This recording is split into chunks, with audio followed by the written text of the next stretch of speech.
حضرت اسرائیل علیہ السلام کے دل میں رحم آنا۔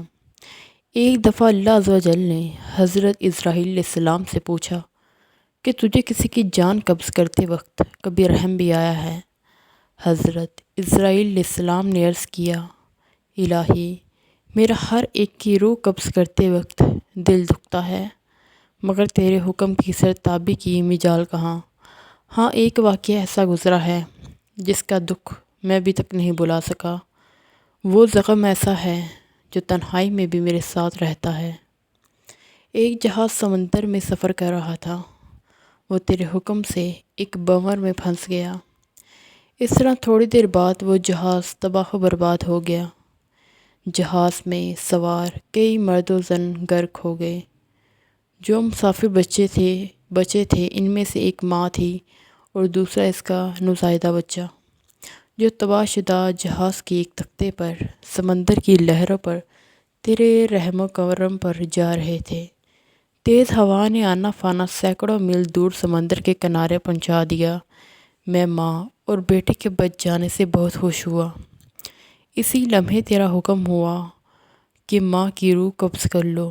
میں نے مولا کریم تیرے حکم کی تعمیل کی۔ مولا تو خوب جانتا ہے کہ یہ حکم پا کر میرا کلیجہ کام گیا تھا، اور جب میں نے اس طفل شیر خوار کو ماں سے الگ کیا تو مجھے کس قدر تکلیف پہنچی تھی، اب یاد آتی ہے تو آنکھیں آنسوں سے بھیگ جاتی ہیں۔ پھر حکم الہی ہوا کہ تجھے پتہ ہے کہ بعد میں وہ بچہ کہاں اور کس طرح پرورش پاتا رہا۔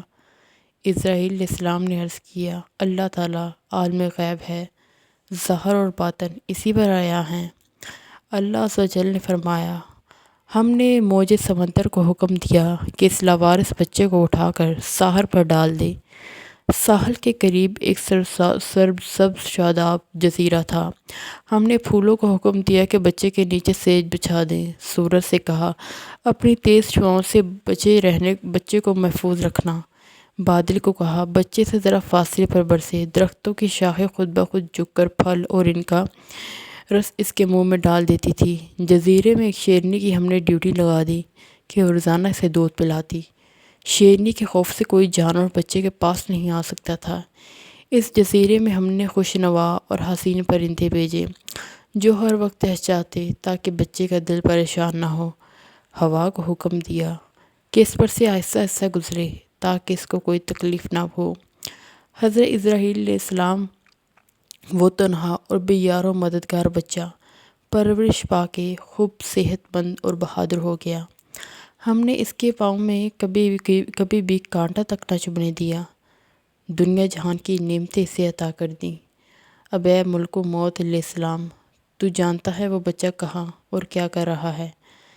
ایک بادشاہ شکار کھیلتے ہوئے ادھر نکلا۔ وہ خوبصورت صحت مند بچے کو اٹھا کر اپنے محل میں لے گیا۔ ان کی ہاں کوئی اولاد نہ تھی، انہوں نے اسے اپنا بیٹا بنا لیا۔ بادشاہ کے مرنے کے بعد وہ اکیلا تاج و تخت کا مالک بن گیا۔ غرور اور تکبر سے ہمارے بندوں پر ظلم کرنے لگا۔ ایسا سرکش نکلا کہ خود خدا بن بیٹھا، اپنے بت بنوا کر انہیں سجدے کرانے لگا۔ خاک کا فانی پتلا ہمارا شریک بن بیٹھا۔ آخر ہم نے اس کی بہتری کے لیے اپنے خلیل ابراہیم علیہ السلام کو اس کے پاس بھیجا۔ اس ظالم نے ہمارے پیارے کو بھی آگ میں پھینک دیا۔ اسرائیل علیہ السلام نے عرض کیا، اے مخلوقات کے خالق، تیرے بے تو ہی جانے، میں سرکش بچے کی حالت سے بے خبر ہونے کی وجہ سے دل میں خیال اور ملال لاتا رہا۔ اے اسرائیل علیہ السلام، اس بچے نے میرا کیا شکریہ ادا کیسے کیا؟ دوسرے کے لیے تو حیات ماں باپ کی پرورش حجاب بن جاتی ہے، مگر اس نالائق نے تو بلا واسطہ اپنی جیب میں بہت سے موتی ہم سے پائے تھے۔ وہ بچہ نمرود بن کر اس وقت ایک بڑے ملک کا بادشاہ ہے، اور اس نے میرے خلیل حضرت ابراہیم علیہ السلام کو آگ کے علام میں جھونکا ہے، اور اب خدائی کا دعویٰ کر کے لوگوں کو میری راہ سے ہٹاتا ہے اور حکم نہ ماننے والوں کو سخت سزا دیتا ہے۔ اے خدا کے بندے، تو اپنی اصلاح کر لے۔ زنجیر کتے کی گردن سے مت بحال کر، یعنی نفس کو قید و بند میں رکھے۔ نفس یقیناً ایک خونی درندہ کی مانند ہے، اگر یہ احسان فراموش ہو جائے تو مسئلہ نمرود بن جاتا ہے۔